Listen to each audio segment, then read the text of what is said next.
Y como la mayoría de ustedes saben, estamos en la segunda epístola del apóstol Pedro. La semana pasada abordamos ya el capítulo 2 y hoy día vamos a seguir allí.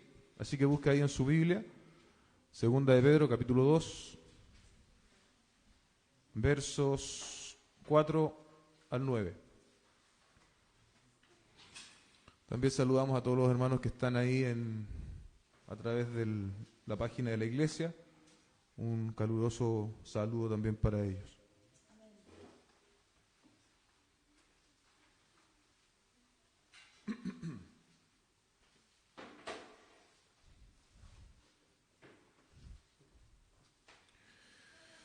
Vamos a estar leyendo del verso 4 al 9.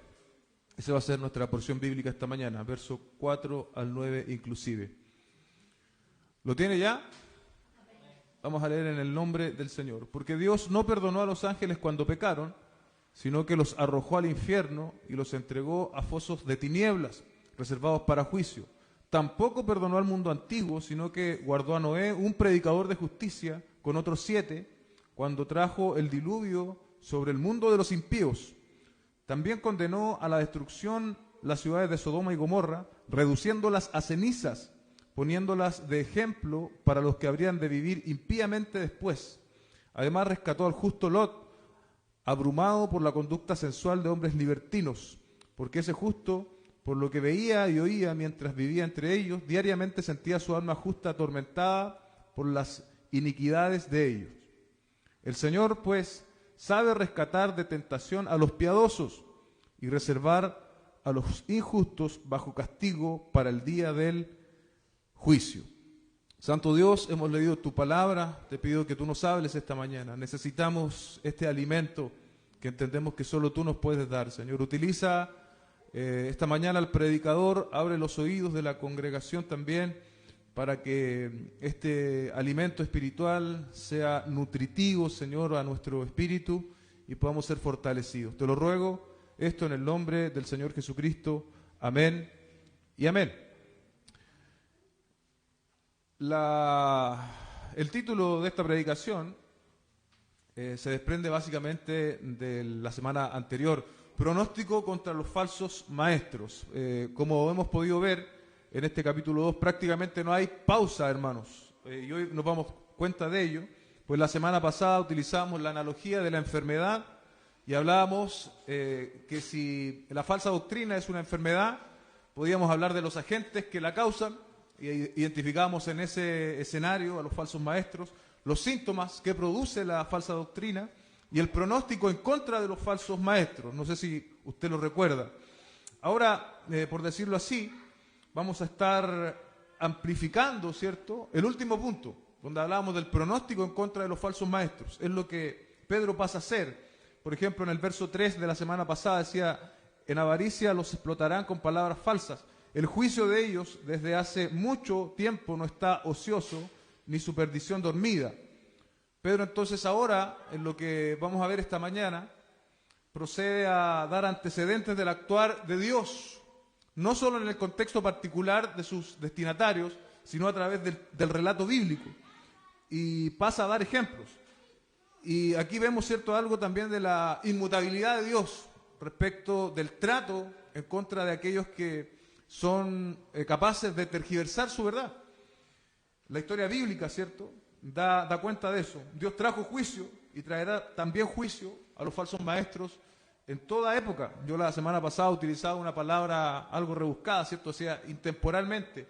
Pero en toda época el Dios inmutable no soporta el que falsos maestros tergiversen su verdad. Entonces ahora Pedro pasa a demostrar esto con ciertos eventos del relato bíblico. Y es lo que esta mañana vamos a ver. La predicación, básicamente, los puntos de la predicación siguen el flujo del texto. Y no vamos a hablar tanto de punto 1, número 2, número 3, vamos a hablar de los casos que expone Pedro, porque, como decíamos, este es un pronóstico ampliado. ¿Se acuerda el último punto de la semana pasada, el pronóstico? Bueno, esta es la extensión de ese pronóstico, que se desprende desde el verso 3. Los pronósticos para el falso maestro no es favorable. ¿Sí? Cuando tú vas al médico te dice tienes un pronóstico favorable. Quiere decir que con alta probabilidad te vas a recuperar. Tampoco es reservado. Cuando los médicos no saben cómo va a terminar, dice el pronóstico reservado, generalmente tampoco es muy positivo. El pronóstico contra los falsos maestros, querida iglesia, es de cero expectativa. Su pronóstico, aquí Pedro pasa a demostrarlo con casos bíblicos, es de juicio y condenación. Tergiversar la verdad inmutable de Dios en cualquier época te hace sujeto del juicio de Dios. La iglesia es llamada, por lo tanto, a permanecer y proclamar la verdad. Amén. Caso número 1, entonces, verso 4. Porque Dios no perdonó a los ángeles cuando pecaron, sino que los arrojó al infierno y los entregó a fosos de tinieblas reservados para juicio. Judas 6 dice algo bastante similar. Dice, y a los ángeles que no conservaron su señorío original, sino que abandonaron su morada legítima, los ha guardado en prisiones eternas bajo tinieblas, para el juicio del gran día. Este es el primer argumento del apóstol Pedro que pone sobre la mesa y nos está hablando de ángeles impíos. ¿Qué hicieron estos ángeles impíos? Se rebelaron en contra de Dios. Y dice, pecaron. Judas añade, no conservaron su señorío original. Estos ángeles habían sido creados por Dios con un propósito. Sin embargo, ¿qué hicieron ellos? Se rebelaron. ¿Y cuál fue el juicio de Dios en contra de estos ángeles? Dice, fosos de tinieblas, prisiones eternas bajo tinieblas, dice Judas, que finalmente fueron juzgados. Este es el primer caso, ¿cierto?, que el apóstol le expone. ¿Para qué? Para advertir el pronóstico oscuro y aterrador que les espera a los falsos maestros. Y aquí es particular porque el primer caso solo habla de juicio. Vamos a ver el caso 2 y 3, que también habla de aquellos que son salvados por Dios, guardados por Dios. Pero acá expone a los ángeles, ¿cierto? Cuando nosotros pensamos en ángeles, definitivamente es algo sobre nuestra esfera humana. Pues bien, el primer argumento que sienta aquí el apóstol Pedro es que ni aun los ángeles que se han revelado van a salvarse del juicio de Dios. Esos ángeles que se rebelaron en el pasado no se van a salvar del juicio de Dios. Más allá aquí hay muchas discusiones teológicas, interpretativas respecto de estos ángeles. Yo no quiero entrar en eso esta mañana. Yo quiero establecer, probablemente como el mismo apóstol, el apóstol no iba a hacer un detalle de cada uno de estos casos, pero sí argumentar. El primer punto, ni siquiera los ángeles impíos que se rebelan van a salvar del juicio de Dios. ¿Cuánto menos, iglesia, cuánto menos aquellos que se atreven a tergiversar hoy o en cualquier época la verdad del Señor? Tergiversar tergiversar la verdad de Dios te hace sujeto de su juicio, como hemos dicho. Y nosotros, la iglesia, somos llamados a permanecer y proclamar la verdad. El segundo caso es el caso de Noé y el diluvio. Verso 5 dice, tampoco perdonó al mundo antiguo, sino que guardó a Noé, un predicador de justicia, con otros 7 cuando trajo el diluvio sobre el mundo de los impíos. Dice el texto, Noé y otros 7 fueron guardados, ¿cierto? Y el juicio vino sobre el mundo impío. Luego de hablar de los ángeles, Pedro alude ahora a una historia bastante conocida para los lectores originales, y yo pienso que para usted también. Se han hecho películas, dibujos animados de la historia de Noé, no es algo que no sea tan lejano. Pero aquí, aparte del tema del elemento del juicio, que obviamente es característico en este pasaje, en esta porción del pasaje, hay algo diferenciador, no sé si usted lo notó, que se menciona a Noé, quien es guardado, ¿sí? Noé es guardado de esta destrucción. Y también se menciona que él es predicador de la justicia. Dice que Dios guardó a Noé, es decir, el mismo Dios que juzga, es también el mismo Dios que salva. Amén. Entonces, como la misma palabra, a pesar de estar enfrentando un tema tan confrontador, tan aterrador, hermano, yo creo que no alcanzamos nosotros a entender lo que significa ser sujeto del juicio de Dios, de la justa ira de Dios. Bueno, en este escenario, esto que se está presentando, nos está hablando de eso, pero también, de paso, nos habla de la misericordia de Dios, que es capaz de guardar a ciertos hombres a través del relato bíblico. Y también estos hombres presentan ciertas características. No debe ser accidental, ¿cierto?, que Pedro dice predicador de justicia, porque precisamente eso brinda un gran contraste con la época de Noé. Leemos en Génesis 6:8, dice que Noé primero halló gracia ante los ojos del Señor. ¿Sí? Noé halló gracia. Por eso yo les decía recién, Dios siempre tiene un remanente en toda época de la historia.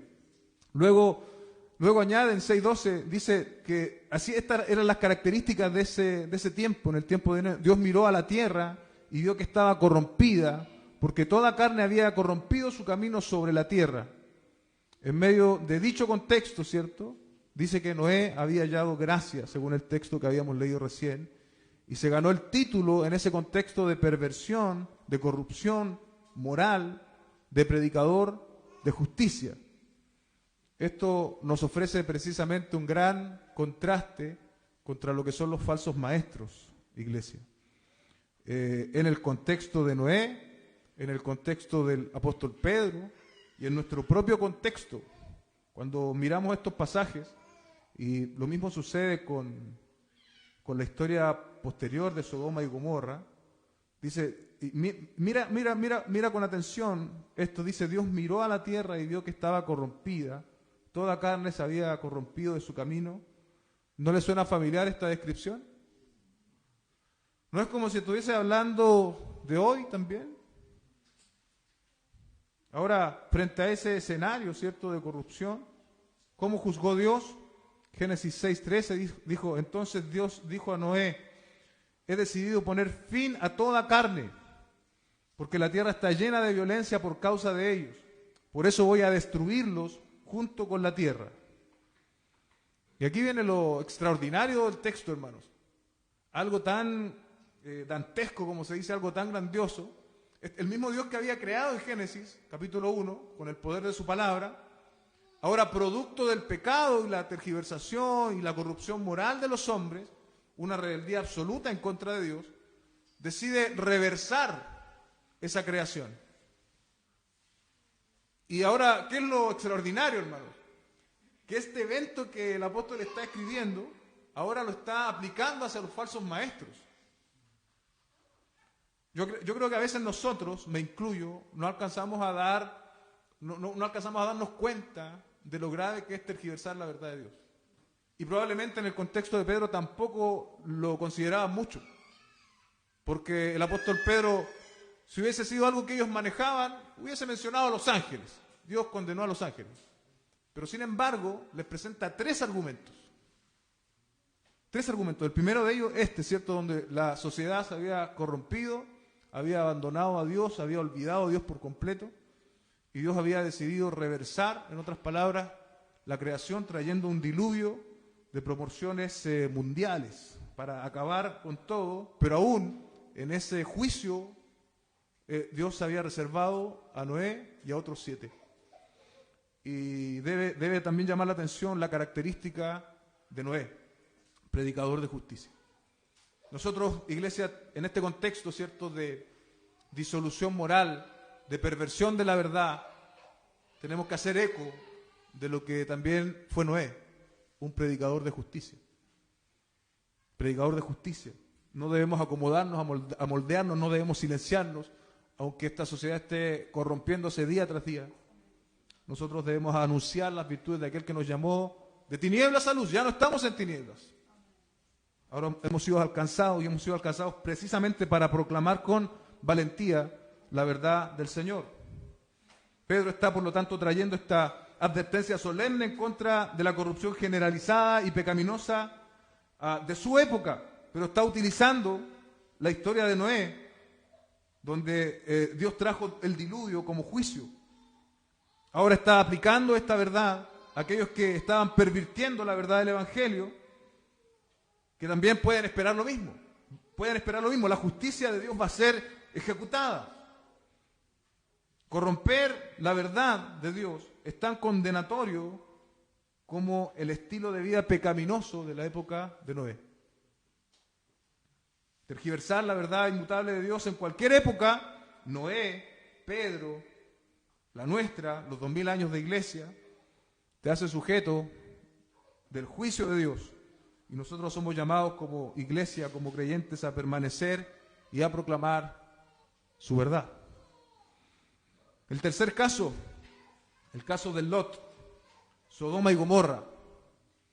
Versos 6 al 8 dice: también condenó a la destrucción las ciudades de Sodoma y Gomorra, reduciéndolas a cenizas, poniéndolas de ejemplo para los que habrían de vivir impíamente después.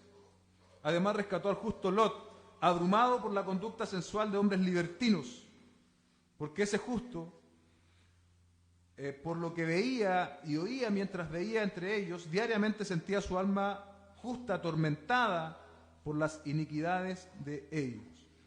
El versículo 6, iglesia, nos describe de inmediato el juicio, destrucción, y añade, reduciéndolas a cenizas, y también dice, para que sea ejemplo a las generaciones impías posteriores.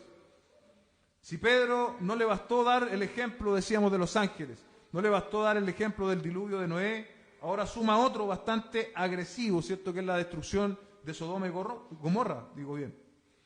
Probablemente había un alto grado de tolerancia en sus lectores respecto de la falsa doctrina. A lo mejor muchos estaban correctos en sus convicciones escriturales respecto del Mesías, pero con todo no tenían la actitud necesaria frente a esta negación de la verdad, a esta tergiversación de la verdad. Es como que Pedro les está diciendo: despierten, esto es serio. Despierten, sus almas están en juego. Lo hemos dicho en el transcurso de esta carta. Si pervertimos al Jesucristo bíblico, hermanos, si pervertimos lo que la Biblia nos dice respecto de Cristo como Hijo de Dios, Dios encarnado, segunda persona de la Trinidad, el único medio para que el hombre alcance salvación, los hombres en la tierra quedan absolutamente en condenación. Todos los hombres quedan en condenación. El futuro de las almas está, por lo tanto, en juego. No sé si usted ha oído alguna vez, precisamente cuando se identifican a los falsos maestros, cuando se acusan a los falsos maestros. O cuando usted está conversando con alguien, con un hermano, hay un argumento muy, muy piadoso, entre comillas, muy amoroso, y que dice: pero tú no juzgues, hermano. Tú no eres llamado a juzgar. Tú tienes que amar. Tú tienes que orar por ese hombre. Bueno, aquí Pedro, hermanos, está haciendo precisamente lo contrario. Está dándoles argumentos a sus destinatarios originales de que pervertir la verdad de Dios resulta en un pronóstico de juicio tremendo, comparable a los grandes juicios que Dios hizo en el Antiguo Testamento. Por lo tanto, no estaba haciendo un llamado para que se quedaran tranquilos, para que oraran por los falsos maestros. Así como la perversión de la verdad es una tarea activa por parte de quienes la hacen, nuestra posición frente a estos desafíos también debe ser activa y comprometida. Otra frase, ¿cierto? Otra frase muy particular es la frase: no levantes tu mano contra el ungido. ¿La ha escuchado también? Ahora, se suele argumentar esta frase: no levantes tu mano contra el ungido, precisamente para proteger a personas que tienen muy mala reputación teológicamente hablando.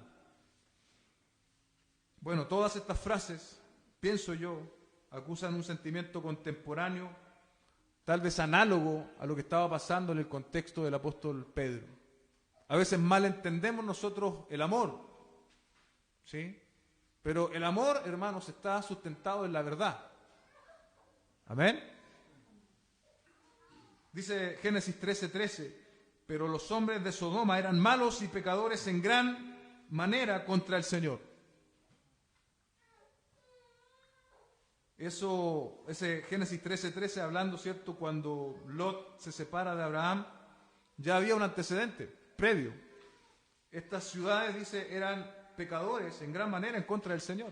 Y luego en Génesis 18:20 añade: después el Señor dijo: el clamor de Sodoma y Gomorra ciertamente es grande y su pecado es sumamente grave.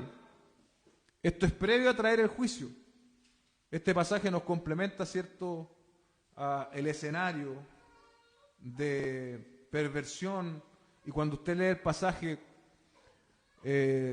relacionado con Lot, se da cuenta la perversión que había allí, ¿no? Llegaron a la puerta de Lot a buscar a estos emisarios, mensajeros, con la intención de tener inmoralidad con ellos, de abusar directamente con ellos. Eso da cuenta, nos grafica un poco el escenario.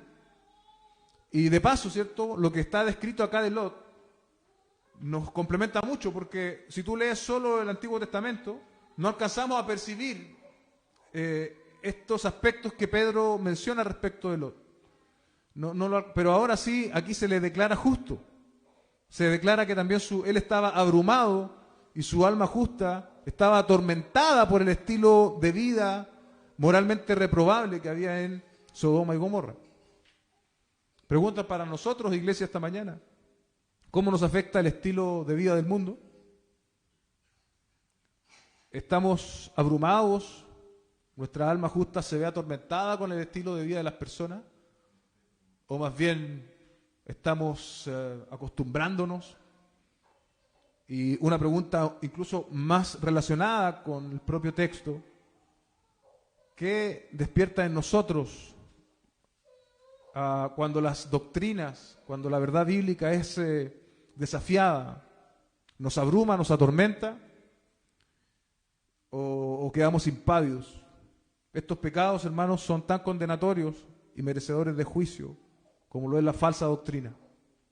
Por lo tanto, no debemos tolerar la falsa doctrina, donde se tergiversa Cristo y su Evangelio, sin importar cuán impactante sea. Allí en ese lugar habrá expectación de juicio y condenación, tanto para el que lo enseña como para el que lo recibe.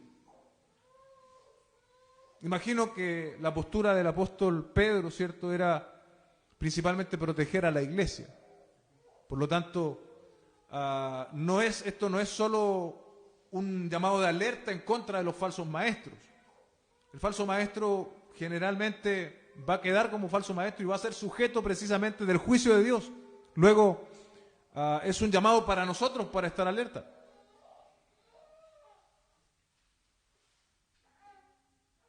El último versículo de esta mañana, y creo que yo lo cerré acá, hermanos, como les decía al comienzo, todo esto está unido. El capítulo 2 es muy compacto, cuesta un poco abrir el pasaje para desarrollar ideas que sean entendibles sin romper el contexto completo.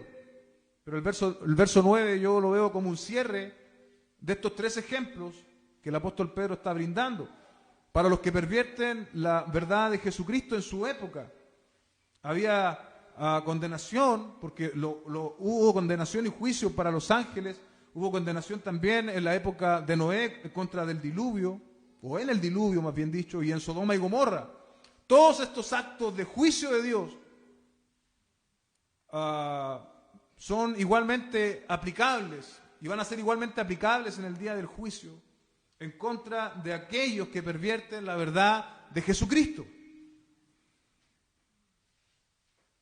Y el verso 9 dice: el Señor pues sabe rescatar de tentación a los piadosos y reservar a los injustos bajo castigo para el día del juicio. Iglesia, solo hay 2 escenarios posibles: o somos de los rescatados a la semejanza de Noé y otros 7 a la semejanza de Lot, o somos de los injustos. No hay un escenario intermedio. Dice el texto: Dios sabe rescatar de la tentación a los piadosos. Ahora, ¿cuál es esa tentación? Cuando dice Dios sabe rescatar de la tentación a los piadosos. Por contexto entiendo que la tentación se refiere al engaño. A los piadosos, ¿cierto? A los que muestran una vida transformada por Dios mediante su Espíritu y que viven en conformidad a los mandamientos de Dios. Bueno, tienen la garantía, puede venir el engaño, pero Dios te sabrá guardar de esa tentación. No aparte de tu responsabilidad, no aparte de tu intención, tu tu actividad para conocer la verdad de Dios. Dios cuenta con eso, iglesia. Dios cuenta con que tú quieras estudiar más la Escritura, que tú quieras leer más la Escritura, que tú quieras saber más de la doctrina de Dios, de quién es Jesucristo. De manera que no seas engañado por los que tergiversan la figura de Cristo. Pero Dios sabe guardarnos de los embaucadores, a los piadosos, a los genuinos creyentes, a los que dan un testimonio consecuente de su fe. Sin embargo, en el otro escenario dice, y a los injustos reservar, a los injustos bajo castigo para el día del juicio. ¿Se da cuenta? Hoy, querida iglesia, estamos en escenarios donde la verdad está siendo corrompida a niveles multidimensionales, no solo dentro del contexto religioso, sino también dentro del contexto social, educativo, político. La verdad está siendo desafiada, tal vez como nunca antes en la historia, y con un poder de penetración también, tal vez como nunca antes en la historia, gracias al Internet y las telecomunicaciones. Por lo tanto, las palabras del apóstol Pedro son también para la iglesia de hoy. Dios es inmutable, iglesia. Yo no sé si usted alcanza a percibir esto, pero estos juicios grandiosos de Dios, que a veces la gente dice, pero ¿cómo Dios no tuvo misericordia? No, si Dios tuvo mucha misericordia. Lo único que merecía el hombre era ser sujeto del juicio de Dios. Sin embargo, Dios tiene misericordia y Dios rescata a un Noé junto a otros 7 y Dios rescata a un Lot también, no en base a su propia justicia, sino en base al que los llama.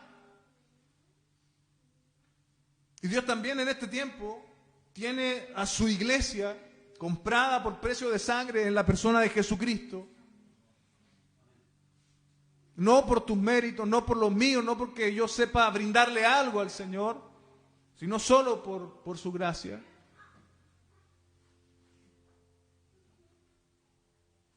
Pero el escenario es desafiante, iglesia. Y no tengas por tardanza este escenario de juicio. Debes hoy decidir de qué lado estás. Debes hoy decidir si estás por la verdad del Señor o por la tergiversación. No hay un escenario intermedio, amada iglesia. O estás en Cristo o no lo estás. O estás en Cristo o estás vendido a las mentiras de Satanás. O estás en Cristo comprometido con la verdad y la defensa del Evangelio. O estás siguiendo la corriente de este mundo. O estás en Cristo y disfrutarás gloria eterna junto con Él. O estás en la mentira satánica que el mundo ofrece hoy día tanto de forma religiosa y cultural, donde el final de ellos va a ser este que dice acá, están reservar a los injustos bajo el castigo para el día del juicio. ¿Dónde estás? ¿En qué lugar estás? Es necesario, por lo tanto, tomar esto en serio, como el texto lo ofrece, querida iglesia. Tergiversar la verdad inmutable de Dios en cualquier época te hace sujeto del juicio de Dios. La iglesia es llamada a permanecer y a proclamar la verdad del Evangelio. Amén. Cierra tus ojos, iglesia, vamos a orar. Señor, tú eres inmutable. Tu palabra también lo es, y tus juicios siempre son justos. Hemos evidenciado, Señor, aquí 3 juicios de la historia bíblica. Dan cuenta de que tú no toleras lo falso, lo pecaminoso, y aplicas juicios que tal vez para nosotros pueden ser severos en el Antiguo Testamento, pero lo haces de manera santa, lo haces de manera imparcial. Juzgaste, Señor, a los ángeles impíos. Juzgaste a los hombres que corrompen y finalmente también a los falsos maestros y a sus seguidores. Y lo seguirás haciendo hoy, Señor. Pero hay una esperanza para nosotros. Tú sabes guardar a los que son tuyos. Te pedimos, Señor, como iglesia, abre nuestros ojos. Permítenos crecer en discernimiento. Danos sentido de urgencia respecto de esto. Esto no es algo que podamos aplazar hasta mañana. Esto no es una decisión que mañana yo voy a comprometerme. Este es el día de hacerlo. Esto es urgente, Señor. Porque habrá juicio y condenación. Habrá juicio y condenación, una expectación horrible de juicio para aquellos que no obedecen a tu voz.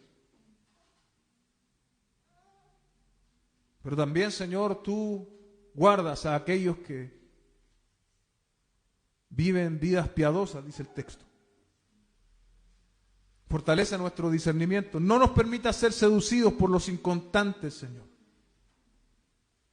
Como tu iglesia somos llamados a permanecer y a proclamar tu verdad. Ayúdanos, Señor. Reconocemos que no somos tal vez los más capacitados intelectualmente. Pero gloria a tu nombre, que no depende de los argumentos o de las fortalezas humanas, sino que depende de ti, Señor. Guíanos esta mañana a ser responsables, Señor, frente a esta realidad tan actual como es el desafío de la falsa doctrina, de la falsa enseñanza. Ayúdanos, Señor. Fortalécenos. Te lo rogamos en el nombre de Jesús, nuestro Señor. Amén y amén.